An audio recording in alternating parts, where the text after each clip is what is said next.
Et Donald Trump est décidément sur tous les fronts, puisque vous le savez, il compte aussi s'approprier le territoire autonome du Groenland. Mais la résistance s'organise, avec les Danois en priorité, et avec d'autres pays membres de l'OTAN, comme la France ou encore l'Allemagne, qui déploient des troupes sur place. Joséphine Turly et Philippine Ouambercy. Depuis hier soir, comme de nombreux Groenlandais, cette maman est devant sa télévision. L'annonce d'un déploiement militaire au Groenland la rassure et l'inquiète en même temps, tout comme ses enfants. Ils m'ont demandé si des soldats américains allaient venir au Groenland. Je leur ai dit que je ne savais pas. Ils m'ont aussi demandé ce qu'il pourrait arriver s'ils venaient. Est-ce qu'ils allaient tirer? Et je ne pouvais pas répondre à ces questions. On se rend compte que nos enfants sont très affectés eux aussi. Un sentiment partagé par de nombreux locaux, car les militaires danois s'installent à Nuuk, la capitale. Un premier avion a déjà été aperçu cette nuit à l'aéroport.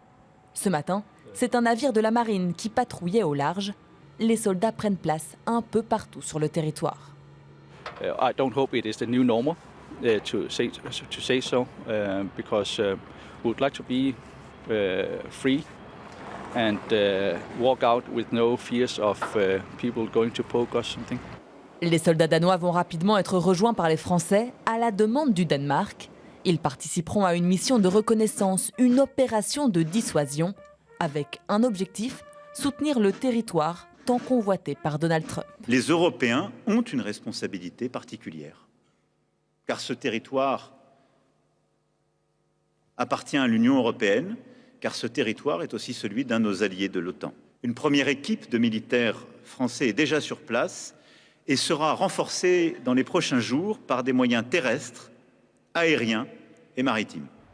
Les Pays-Bas, l'Allemagne, la Suède ou encore la Norvège ont déjà annoncé envoyer des troupes dans les prochains jours en renfort de leur allié de l'OTAN.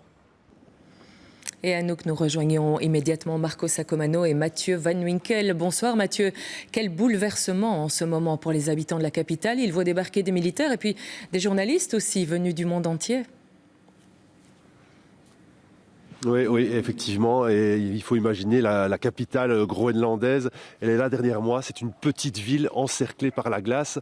On ne la quitte que par bateau, mais il faut 6 heures de bateau jusqu'au prochain village ou alors par hélicoptère.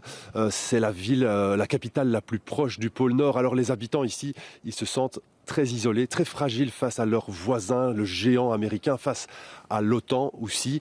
Les troupes qui débarquent pour le moment sont encore limitées, elles sont discrètes, mais quand même leur arrivée tourne en boucle sur les écrans de télévision. Et puis on vient de le dire, regardez derrière moi, la frégate danoise, elle se trouve là, le long des côtes, le long de la côte de la capitale. Elle fait des allers-retours depuis ce matin. Donc c'est cette présence militaire qui reste là. Et puis vous l'avez dit, effectivement, des journalistes partout dans les rues de la capitale.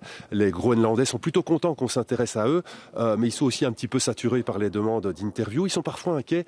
Ils ont peur de vexer un camp ou un autre parce qu'ils travaillent depuis très longtemps avec les Américains et avec les Danois. Et puis vous savez, on a rencontré une famille qui nous a dit qu'ils sont venus s'installer ici au Groenland pour être tranquilles, très loin des tumultes du monde. Et bien là, ils ont l'impression que le monde est en train de les rattraper. Et voilà pour ce récit d'un nouveau quotidien très agité. Merci à vous Mathieu. Merci aussi à Sacomano, Marco derrière la caméra.